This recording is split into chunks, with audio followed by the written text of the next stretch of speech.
ടൂറിസ്റ്റുകൾ വരുന്നതൊന്നും ആധ്യാത്മികത പഠിക്കാനോ സദാചാരബോധം അഭ്യസിക്കാനോ ആ നാടിൻ്റെ ചരിത്രം മുഴുവൻ കാണാതെ പഠിച്ചിട്ട് പിന്നീട് പോയി ഒരു പരീക്ഷ എഴുതി ജയിക്കാനോ ഒന്നുമല്ല.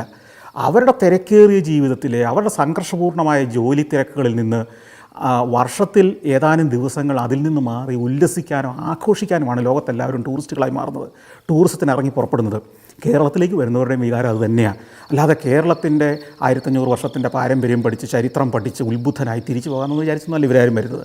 ഇവിടെ വരുമ്പോഴും അവർ ഈ വോളണ്ടാമിൽ ചെല്ലുന്ന അതേ ട്രീറ്റ്മെൻറ്റ് ഇവിടെയും കിട്ടുമെന്നുള്ള പ്രതീക്ഷ അവർ വരുന്നത്.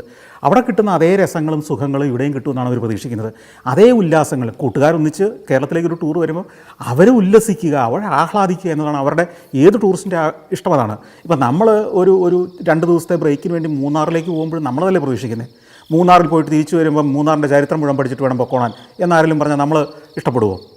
അപ്പോൾ ഏത് ടൂറിസ്റ്റും ജീവിതം ആഹ്ലാദമാക്കുക